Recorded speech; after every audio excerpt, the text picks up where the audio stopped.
The massive chamber of Unity Point Station hung like a jewel in space, its crystal walls showing the endless stars beyond. Inside, the Galactic Council gathered for what they called an emergency meeting. Captain Thomas Reed sat quietly in his chair, Earth's simple blue flag behind him, while around him the representatives of 100 alien species filled the room with their angry voices. This void storm threatens 3 major trade routes. The big reptilian delegate from the warrior Krath Empire slammed his armored fist on the table. His scales gleamed under the bright lights. Who will step forward to deal with this threat? Reed watched as the other aliens puffed themselves up and boasted, but none actually volunteered. He looked down at the data pad in front of him, studying the readings from the approaching storm. The swirling purple-black mass of energy was growing larger every hour. "The humans are being typically quiet," sneered Ambassador Dox of the Militant Alliance. His metal-enhanced body gleamed as he turned to face Reed. "Perhaps they are too busy planning another evacuation. That seems to be their answer to everything." Laughter rippled through the chamber. Reed kept his face calm, though his jaw tightened slightly. He was used to this by now. Ever since humanity had joined the Galactic Council 20 years ago, they had faced constant mockery for their cautious approach to dangerous situations. Better to run away and live to fight another day. Isn't that the human saying? Another delegate called out, causing more laughter. Reed looked up and spoke clearly, his voice carrying across the chamber. "We prefer to call it tactical withdrawal and preservation of resources." His words were met with dismissive gestures from many of the delegates. The council leader, a tall being with silver skin, raised her hands for silence. "The void storm will reach the Centauri trade lanes in 15 standard days. It has already consumed 2 uninhabited systems. We need action, not words." Reed watched as the mighty warrior races of the galaxy looked at each other uncomfortably. The Krath were famous for their battle fleets, but their delegate suddenly seemed very interested in his datapad. The Militant Alliance, who bragged about their cybernetic superiority, had apparently developed problems with their audio receivers. Perhaps the Valdorian fleet would like to investigate. The council leader suggested, looking at the proud avian species known for their speed and aggression in battle. "Our ships are currently engaged in important military exercises," the Valdorian representative said quickly, his feathers ruffling in discomfort. Reed typed a quick message on his pad, sending it back to Earth Command. The response came faster than he expected. He read it twice, then took a deep breath. "Earth will investigate the void storm," he said quietly. The chamber went silent for a moment, then erupted in laughter again. The humans, with their overly shielded ships and endless safety protocols. Ambassador Dox's metallic face twisted in what passed for a smile among his kind. "What will you do? Run away from it?" Reed stood up slowly. At 6 feet tall, he was shorter than many of the delegates, but something in his steady gaze made several of them shift in their seats. "We will send our research vessel Prudence to investigate. Unlike some," he glanced at the Krath delegate, "we prefer to understand a threat before we try to destroy it." A research vessel. The Valdorian representative's beak clattered in amusement. "Against a void storm. This is why humans are considered the cowards of the galaxy." "Better a living coward than a dead hero," Reed replied calmly. "Earth Command has already approved the mission. The Prudence will depart within 6 hours. The council leader nodded slowly. "Very well. Does anyone else wish to volunteer their forces instead?" The chamber fell silent again, but this time there was no laughter. "Then we accept Earth's offer," she declared.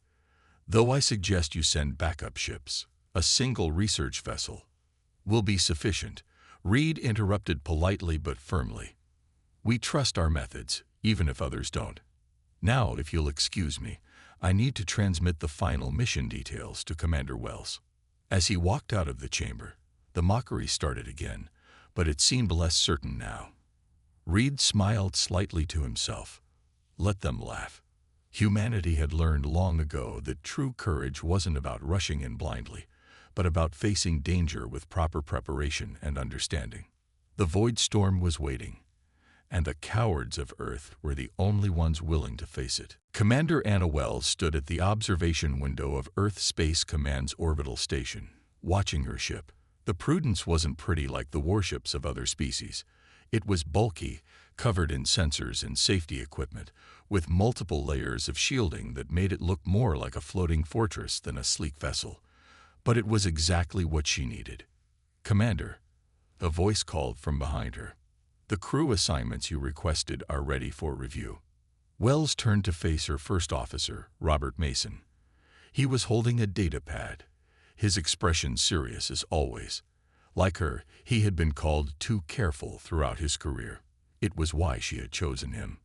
"How many volunteered?" she asked, taking the pad.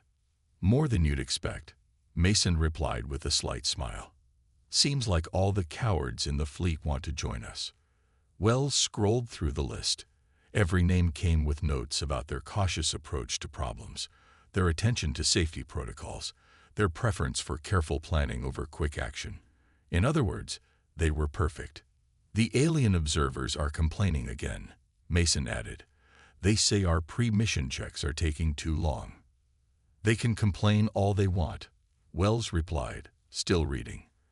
"I won't launch until every system is triple-checked." The ship's intercom crackled. "Commander, the Krath representative is requesting permission to come aboard." Wells sighed. "Granted. Let's see what they want to criticize now." 10 minutes later, she stood in the Prudence's main conference room, facing the massive reptilian form of General Kraz. His armor gleamed as he stalked around the room, tail swishing in irritation. "This is your bridge crew," he growled, looking at the personnel files displayed on the wall screen. Not a single combat veteran among them. "We have different priorities," Wells said calmly. "My science officer has 3 degrees in void physics. My engineer wrote the book on experimental shield harmonics. My pilot is known for always choosing the longest, safest route instead of the direct approach." Kraz interrupted. "Your whole crew is made up of—" He paused, searching for the word. "Careful people." Wells finished for him. "Yes, because that's what this mission needs." Kraz's scales rippled in what might have been amusement or disgust. "The void storm has destroyed 2 star systems. It cannot be reasoned with or studied. It must be attacked, destroyed." "With all due respect, General," Wells replied, "if brute force was the answer, why hasn't your empire volunteered for this mission?" The alien warrior fell silent, his tail going still. "We will do this our way," Wells continued, carefully, methodically, with every possible precaution. "You sound like you're preparing for a science experiment, not a battle." "Maybe that's exactly what this situation needs." Wells pulled up the latest scans of the void storm on the screen. "Look at these energy patterns. They're not random. There's something about this storm that nobody has noticed because they were too busy thinking about how to fight it." Kraz stared at the screen, then at Wells. "Your species is strange, Commander. You face danger like no other race I've encountered." "We face it wisely," she corrected. "There's no glory in dying because you were too proud to be careful." After the Krath general left, Wells returned to the observation window. The Prudence's crew was boarding now, each one carrying their specialized equipment. None of them wore battle armor or carried weapons. Instead, they brought scanners, sensors, and more safety gear than any other ship in the galaxy would consider necessary. "All crew aboard," Mason reported from behind her. "Final checks are underway." Wells nodded. "Begin launch preparations. And Mason, make sure everyone follows every single safety protocol." "Twice. Already planned to do it 3 times, he replied with a small grin. As she watched her crew work, Wells thought about what lay ahead. The void storm was waiting, growing stronger every hour. The warrior races of the galaxy thought humanity was foolish to approach it with caution and study instead of weapons and bravado. But sometimes, she knew, the careful path was the bravest one of all. The Prudence moved slowly through space, its powerful sensors sweeping the area ahead. On the bridge, Commander Wells watched as the void storm grew larger on the main screen. It looked like a massive purple-black cloud shot through with flashes of strange lightning. "All hands, this is the commander." She spoke into the ship-wide comm. "Final check of emergency gear and escape pod assignments. This is not a drill." "The alien observers are complaining again," Mason reported from his station. "They say we're taking too long to approach." Wells ignored them. Instead, she focused on the readings coming in from their forward sensors. Something about the storm's pattern bothered her. "Lisa, what do you make of those energy spikes?" she asked her science officer. Lisa Parker had been staring at her screens for the past hour, her forehead wrinkled in concentration. "They're too regular, Commander. Natural phenomena don't pulse like that." The ship crept closer, each movement carefully calculated. Other species would have rushed in by now, weapons charge. But the Prudence moved like someone testing thin ice, one careful step at a time. "Energy spike," Mason called out suddenly. "Something's coming out of the storm." Wells didn't panic. "Hold position. Full shields. Let's see what we're dealing with." A shape emerged from the swirling void. Sleek, metallic, and clearly artificial. It was smaller than the Prudence, but covered in what looked like weapon ports. As they watched, more objects emerged. Dozens, then hundreds. "They're machines," Parker said, her voice filled with wonder. "The storm isn't a natural phenomenon at all. It's a swarm of ancient automated weapons." Wells studied the objects on her screen. They moved with purpose, forming complex patterns in space. The storm is just a side effect of their combined energy fields. "Commander," Mason's voice was tense. "The alien observers are demanding we open fire. They say this is our chance to prove humans aren't cowards." Wells almost smiled. "And what do our readings say about these machines' defensive capabilities?" Parker looked up from her station. "Their shields are like nothing I've ever seen. Our weapons wouldn't even scratch them. But," she paused, checking another reading, "their energy pattern has a flaw. Look at this." The main screen showed a complex wave pattern. To most people, it would have looked like meaningless squiggles, but Wells saw what Parker was pointing out. "They're synchronized," she said quietly. "All of them. Moving and pulsing as one." "Exactly," Parker nodded. "And that means, if we disrupt the pattern in one, we could affect them all." Wells finished. "But we'll need to get closer, much closer." The bridge crew fell silent. Getting closer meant entering the storm itself. Even with their heavy shielding, it would be incredibly dangerous. "The alien observers are calling us cowards again," Mason reported. "They say any warrior race would have attacked by now." "Good thing we're not warriors then," Wells replied. She pressed the ship-wide comm again. "All hands, this is the commander. We've discovered the storm is actually a swarm of ancient automated weapons. We're going to attempt to disrupt their control pattern. But first we need to gather more data. All departments begin full spectrum analysis. I want to know everything about these machines before we make our move." She could almost hear the alien observers grinding their teeth in frustration. They wanted action, explosions, glory. Instead, they were watching humans do what humans did best, carefully studying a problem before trying to solve it. "Multiple ships approaching," Mason called out.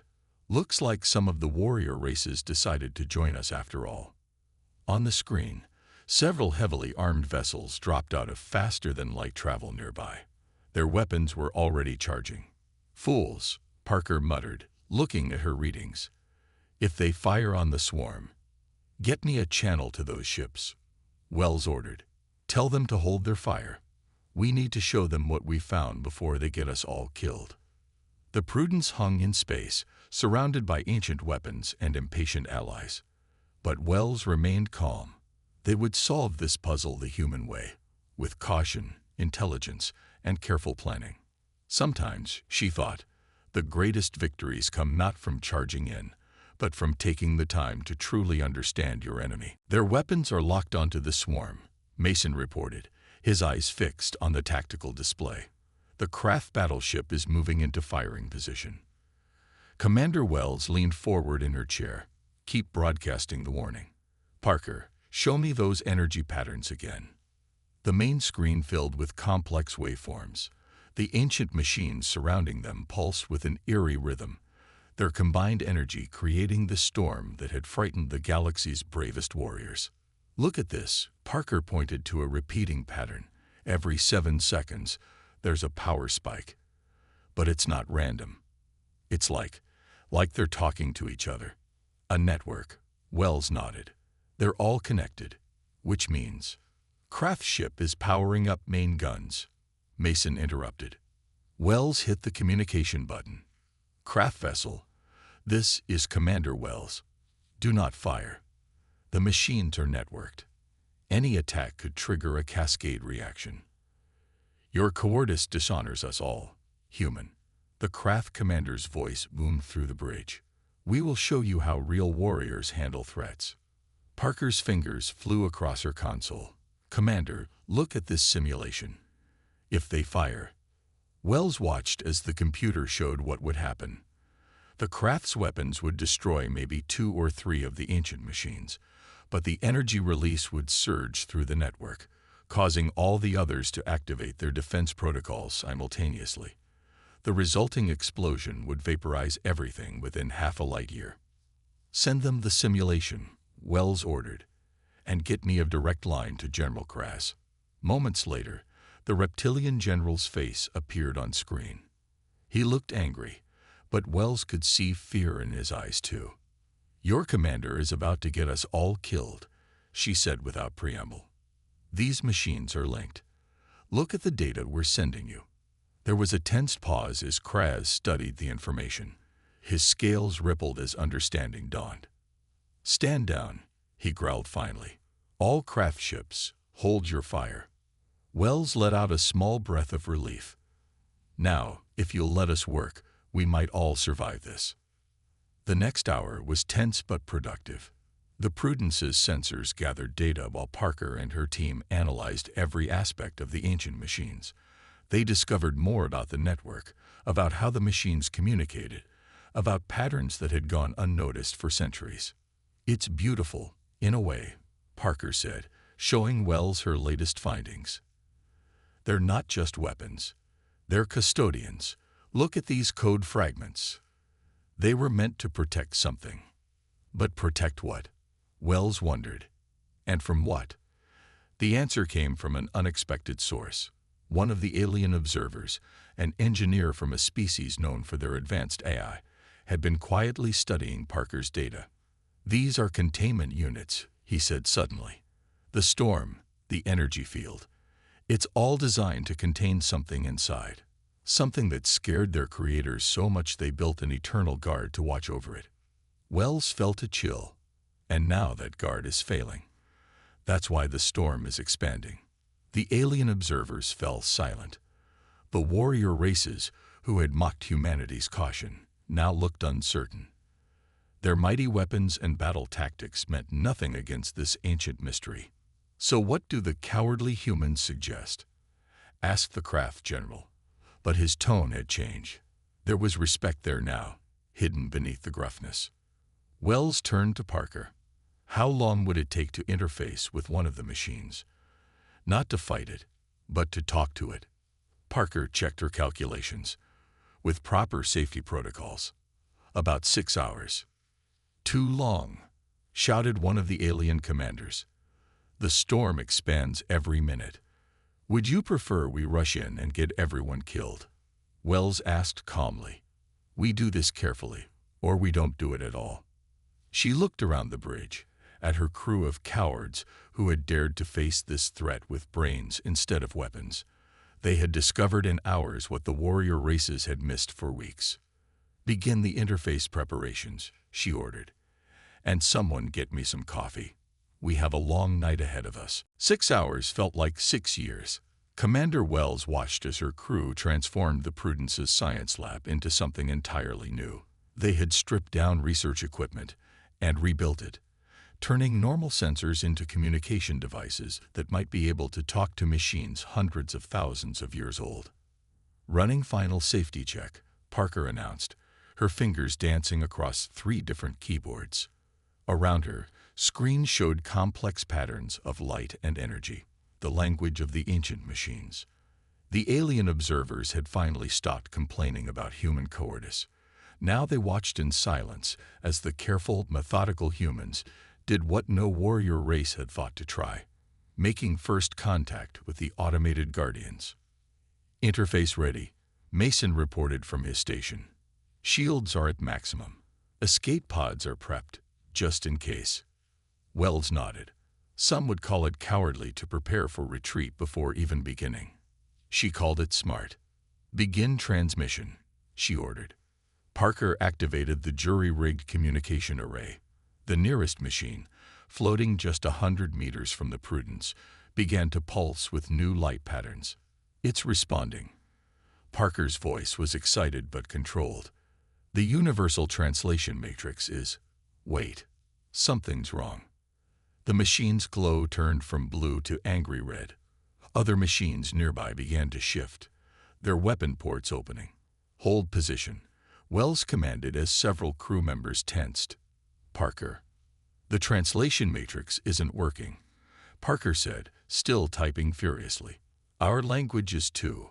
Wait. Commander, I have an idea. What if we don't use words at all? Wells raised an eyebrow. Explain. They communicate through energy patterns. What if we show them patterns they understand? Not our words translated into their language, but pure mathematics, universal constants. The aliens who made these machines might have had different words. Wells nodded slowly. But pi would still be pi. Parker was already making adjustments. Sending now. The value of pi, the golden ratio, basic atomic structures. The nearest machine's glow shifted back to blue. Then it pulsed in a new pattern. It's responding with the next digits in the sequence, Parker exclaimed. We've established basic communication. Over the next hour, they built a primitive but working dialogue with the machines. Through mathematical patterns and energy pulses, they learned the truth. The machines weren't failing, they were responding to a threat. The thing they had been built to contain was growing stronger, pushing against its ancient prison. That's why the storm is expanding, Wells said as she studied the data. They're trying to reinforce the containment field, but their power is failing after all these centuries. Can we help them? Mason asked. Wells turned to her engineer. James, could we adapt our shield generators to match their containment field? The engineer, who had once been mocked for triple-checking every power coupling, smiled. Give me 2 hours and I can link our shields into their network. It won't be pretty, but it should work. Commander, one of the alien observers interrupted. Our ships have much stronger shields. We shield. Your shields are designed for battle. Wells cut him off politely. Ours are designed to adapt and protect. Sometimes a gentler touch is needed. 2 hours later, the Prudence's shield generators had been modified and linked to the ancient machine's network. As power began to flow, the void storm started to shrink. It's working, Parker reported. The containment field is stabilizing. The machines are accepting our power feed and, look. On the main screen, they watched as the swarm of ancient guardians began to move in perfect synchronization. The chaotic storm smoothed out into a perfect sphere of purple-black energy. Field strength at 110% and holding, James reported proudly. The threat is contained. Wells looked around her bridge. Her crew of careful, methodical cowards had succeeded where the galaxy's greatest warriors had failed, not through strength or bravery, but through patience, intelligence, and understanding. Send a message to Earth Command, she ordered. Tell them the situation is under control.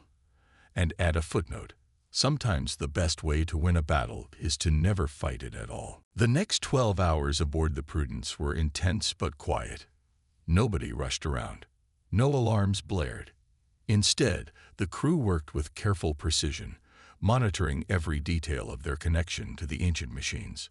Commander Wells hadn't left the bridge once.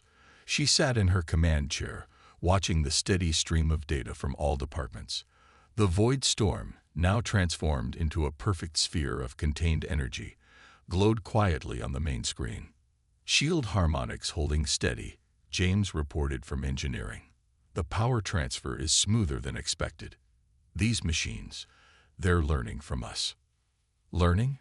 General Kraz's voice rumbled from the communication panel. The craft battleship had stayed nearby, watching the humans work their strange magic.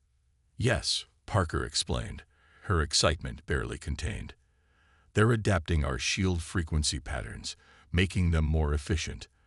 They're not just machines, they're an ancient artificial intelligence network. Wells smiled slightly as she heard the warrior alien's confused grunt. The galaxy's mighty races had seen only a weapon to fight. Her crew had found something to understand instead. "Commander," Mason called from his station, "we're getting requests from dozens of alien scientific vessels. They want to study our solution. Send them the data." Wells nodded. "All of it. Let them see exactly how careful planning and proper safety protocols solved this crisis." The alien observers on the bridge had changed too. Gone were their sneers about human cowardice. Now they watched intently, taking notes as Parker explained how they had established communication through mathematical constants. "But surely there was risk," one observer argued. "You couldn't have known the machines would respond peacefully to your transmission." "That's why we had 15 layers of safety protocols in place," Parker replied. "We planned for every possible negative reaction. Real courage isn't about ignoring danger. It's about respecting it enough to prepare properly." A new alert sounded on Mason's console. "Commander, incoming transmission from Unity Point. The Galactic Council wants a full report." Wells straightened in her chair, put them through on the main screen. The council chamber appeared before them. Hundreds of alien delegates watched as Wells explained what they had discovered. She showed them how the ancient machines were guardians, not weapons, how they had been containing a mysterious force for countless centuries, how human ingenuity and caution had solved a crisis that brute force would have made catastrophically worse. "And what of the entity they contain?" the council leader asked. "What did these ancients fear so much?" "We don't know yet," Wells admitted. "The machine's primary directive is containment. Understanding what's inside would require more study, more careful analysis. The Krath Empire volunteers its scientific corps," General Kraz announced suddenly. Several delegates gasped. The Krath were famous for despising scientific work as beneath their warrior dignity. "As does the Militant Alliance," Ambassador Dox added. Perhaps there are times when careful study is the correct approach." Wells kept her face neutral, but inside she felt a surge of pride. Not just in her crew, but in how their success was changing the galaxy's perspective on human methods. "The containment field is stable," she reported. "With proper maintenance and monitoring, it should hold indefinitely. We've already drafted safety protocols for long-term management of the site." "Safety protocols," an alien delegate chuckled, but not unkindly. "You humans, and your endless precautions." "Those precautions just saved everyone in 3 sectors," Wells replied calmly. "Sometimes the cautious path is the right one." She looked around the bridge, at her steady, careful crew, at the now respectful alien observers, at the perfect sphere of contained energy on the screen. They had faced a crisis that had terrified the galaxy's greatest warriors, and they had solved it not with bravery or strength, but with patience, intelligence, and careful planning. "Maintain current status," she ordered. "Let's show the galaxy how humans handle success, carefully, thoroughly, and safely." The bridge crew nodded, hiding their smiles. They were no longer the cowards of the galaxy. They were its thoughtful protectors, proof that true courage sometimes wore a very different face than anyone expected. 1 month after the Void Storm crisis, the Prudence docked at Unity Point Station. Commander Wells stood in the same council chamber where Captain Reed had first volunteered humanity's help. But this time, There was no mocking laughter. The containment field remained stable, she reported to the assembled delegates. The ancient machines have fully integrated our shield modifications. More importantly, 17 different species have now adopted our safety protocols for studying the site. The council leader nodded approvingly. And the research station being built to monitor the containment field. It was designed using human safety specifications. Yes, Wells replied. Though we've had unexpected help. She gestured to where General Kraz stood with a group of Krath scientists. The warrior race had surprised everyone by becoming enthusiastic supporters of the human approach to space exploration. The Krath Empire has learned much. Kraz rumbled. There is honor in careful study, in protecting lives through preparation rather than combat. My own daughter has enrolled in Earth's Space Academy. Murmurs of approval filled the chamber. Earth's educational institutions had seen a surge of alien applications. Species that had once dismissed humans as cowards now sent their brightest minds to learn the art of cautious progress. Ambassador Dox, his metallic form gleaming, stood to speak. The Militant Alliance proposes a new division within the Galactic Council, a department dedicated to safety protocols and careful analysis of unknown phenomena. We suggest it be led by humans. Wells glanced at Captain Reed, who sat quietly at the Earth section. He gave her a small nod, his expression proud. We would be honored, Wells responded. Though we have conditions, every procedure must be thoroughly tested. Every protocol must have multiple backup plans, and no action will be taken without proper safety measures. The entire chamber finished with her, followed by gentle laughter. Commander Wells, the council leader said formally, your species has taught us all a valuable lesson. We saw your caution as weakness, your preparation as cowardice. We were wrong. The truly brave, Wells replied, are those who recognize danger and face it wisely. Sometimes, the greatest courage is having the patience to solve a problem correctly rather than quickly. After the session, Wells walked through Unity Point's corridors with her crew. The station had changed. Alien engineers now wore safety equipment modeled after human designs. Warning signs and emergency protocols, once mocked as human paranoia, were prominently displayed. Commander, Parker called, hurrying to catch up. The latest data from the Containment Field Research Station just came in. The alien scientists are doing amazing work. They're being so careful. Wells smiled. Funny how things change. A month ago, they called us cowards for suggesting thorough analysis before action. Speaking of action, Mason added, joining them, did you hear? The Valdorians are redesigning their entire fleet. Adding more shields, more sensors. They're saying that the best warriors are the ones who survive to fight another day. They reached the Prudence's docking bay. The ship looked different too. Its once unique extra layers of shielding and safety equipment were now becoming standard features on vessels throughout the galaxy. Other races had finally understood that humanity's caution wasn't weakness, it was wisdom. New mission orders, Commander, Reed said, appearing with a datapad. The Council wants us to investigate some unusual energy readings in the Carina sector. The Krath and 3 other species have volunteered to join us. Let me guess. Wells smiled. They've agreed to follow our safety protocols. They insisted on it, Reed chuckled. Said they wouldn't go without humanity's cowardly approach to keep them safe. Wells looked at her crew, at her ship, at the changed galaxy around them.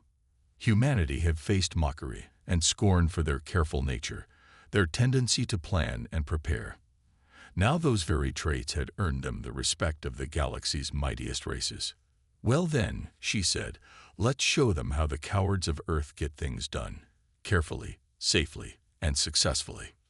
The Prudence's crew headed back to their ship, ready for their next mission. They walked with quiet pride, knowing they had changed the galaxy not through force or bravery, but through the very caution that others had once mocked. Sometimes, after all, the most powerful force in the universe is simply the wisdom to think before you act.